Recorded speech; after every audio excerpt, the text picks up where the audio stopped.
Bonjour les amis investisseurs, j'espère que vous allez bien. J'en profite pour vous souhaiter une très bonne année 2021, de la santé et beaucoup d'investissements. Je vais vous parler dans cette courte vidéo du PEA. Il ne faut surtout pas le négliger car c'est une formidable enveloppe fiscale qui permettra de défiscaliser vos plus-values. Nous parlerons donc du PEA avec ses avantages, mais aussi du CTO car lui aussi a de nombreux avantages. Pour ma part, je pense que avoir les deux est une solution pour diversifier son portefeuille. Le PEA nous permettra de défiscaliser nos plus-values en mettant des actions à 75% européennes. Le CTO, lui, nous permettra d'investir sur n'importe quel produit financier, obligations, matières premières, actions américaines, actions mondiales. Nous verrons aussi qu'il est possible d'investir sur les actions américaines tout en bénéficiant des avantages du PEA. Un exemple, je veux investir sur le Nasdaq 100 ou sur le S&P 500. Je ne peux normalement pas le faire dans le PEA parce que je dois respecter la règle des 75% d'actions européennes. Techniquement, nous pourrons le faire en utilisant un contrat swap. Allez, c'est parti. Le plan d'épargne en actions PEA est une forme de compte-titre de droit français qui bénéficie de certains avantages fiscaux pour les résidents français. Il permet à un investisseur particulier d'investir en bourse. Pour ouvrir un PEA, il faut être majeur et être domicilié fiscalement en France. Le CTO, lui, est plus souple car il vous permet d'en ouvrir un que vous soyez résident français ou pas. Un seul PEA peut être ouvert par personne majeure, l'époux ou le partenaire pacsé, et les enfants majeurs, fiscalement à charge, peuvent aussi ouvrir un PEA. Attention, le plafond du PEA pour les enfants à charge, appelé PEA jeune, est limité à 20 000 euros. A noter, vous pouvez aussi cumuler un PEA bancaire et un PEA PME. Le CTO est encore plus souple car il permet à n'importe quelle personne d'ouvrir plusieurs CTO. Alors le plafond du PEA bancaire est de 150 000 euros maximum. Attention, le calcul ne prend pas en compte les gains réalisés depuis l'ouverture du plan. Ce qui veut dire que vous pouvez mettre 150 000 euros maximum. Par contre, avec les intérêts composés ou les intérêts annuels, vous pouvez avoir bien plus que 150 000 euros sur votre PEA. Et côté CTO, il n'y a pas de plafond maximum.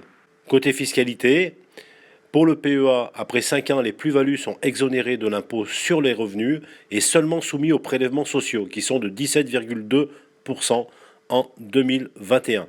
Pour le CTO, la plus-value sera taxée à 30%, la flat tax, qui correspond à l'impôt sur les revenus plus les prélèvements sociaux. Alors nous allons voir un exemple chiffré en utilisant un calculateur d'investissement. Nous allons mettre comme investissement initial la somme des 150 000 euros, car on ne peut pas mettre plus sur un PEA. Et nous choisirons un taux d'intérêt à 10% annuel. Un taux qui peut être facilement réalisable en choisissant bien ses actifs. Et nous allons faire une simulation sur 20 ans, ce qui nous donne une valeur totale d'investissement de plus de 1 million d'euros. Et donc des intérêts qui sont de 859 124 euros. Et nous allons voir maintenant la différence qu'il y a, côté fiscalité, entre le PEA et le CTO. Alors nous partons du principe que nous avons investi de la même façon dès le départ et que les intérêts ont été les mêmes sur le PEA et sur le CTO. Dans le cas du PEA, lorsque nous allons retirer notre argent, nous serons taxés à 17,2% qui correspond aux prélèvements sociaux, à condition que nous ayons gardé ouvert notre PEA pendant plus de 5 ans. La taxe sera donc de 147 770 euros. Nous aurons un gain net de 861 350 euros. Pour le CTO, la taxe est de 30%, qui correspond à l'impôt sur le revenu plus les prélèvements sociaux, ce qui fait donc une taxe de 257 740 euros. Et en gain net, il nous reste 751 390 euros. Nous voyons bien là la différence entre un PEA et un CTO. La différence est de 110 000 euros en faveur du PEA, que nous gagnons par rapport au CTO. L'avantage fiscal est donc très intéressant pour le PEA, tout en sachant que le CTO a aussi d'autres avantages, en particulier de pouvoir investir sur n'importe quel produit financier, avec des produits qui sont souvent moins chers en frais de gestion. En ce qui concerne les dividendes perçus dans un PEA ne sont pas déclarés dans la déclaration des revenus, mais entrent dans le calcul des gains au moment du retrait. Par contre, Pour le CTO, les dividendes doivent être déclarés chaque année et seront taxés avec la même taxe de 30%. Comme je l'avais dit en début de vidéo, on peut investir dans le cadre d'un PEA à condition de respecter une règle qui est qu'il faut au minimum 75% des actions qui concernent l'Union européenne. Donc si vous achetez un indice ou un ETF dans le cadre d'un PEA, il faudra absolument qu'il y ait au moins 75% d'actions européennes. Alors nous allons faire un tour sur le site de Morningstar qui possède un sélecteur d'ETF et nous allons vérifier cette règle des 75% d'actions européennes. Alors nous allons choisir l'Amérique du Nord et nous avons donc une liste d'ETF qui apparaît. Alors je vais en choisir un au hasard, un ETF World, donc qui concerne le monde entier. On voit que c'est de la maison Amundi ETF MSCI World.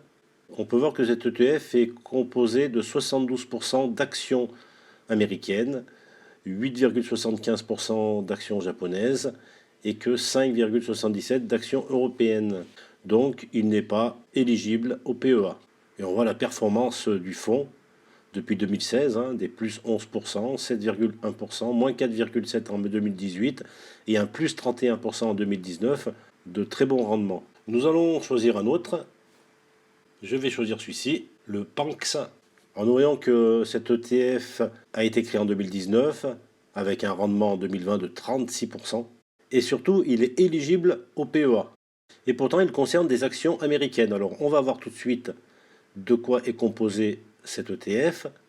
Et on voit qu'il est composé à 96,86% d'actions américaines et de 2% d'Asie émergente. Alors, on voit que cet ETF ne respecte pas la règle des 75% d'actions européennes. Alors comment cela est-ce possible? En fait, on va se servir d'un contrat swap. Alors comment fonctionne un contrat swap? Lorsque vous achetez un ETF, comme on vient de voir, qui est éligible au PEA et qui concerne des actions américaines, comme le Nasdaq 100 ou le S&P 500, en fait, dans cet ETF, vous allez réellement acheter 75% d'actions européennes et 25% d'actions US. Et de cette manière, vous serez éligible au PEA. C'est la société de gestion des ETF qui va faire une réplication de cet ETF, ce qu'on appelle un ETF synthétique. Et tout simplement, la société de gestion va échanger la performance des 75% d'actions européennes contre les 75% d'actions US. Et de cette manière, vous allez pouvoir investir sur le marché américain ou mondial tout en bénéficiant des avantages fiscaux du PEA. Retournons sur notre sélecteur d'ETF.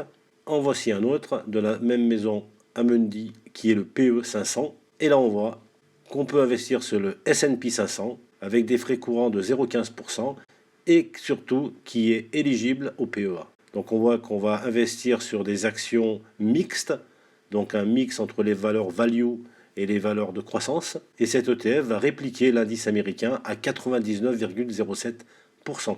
Encore une manière d'investir sur le marché américain dans le cadre d'un PEA. N'oubliez pas de vous abonner à la chaîne, à liker et à laisser des commentaires. Merci d'avoir regardé cette vidéo.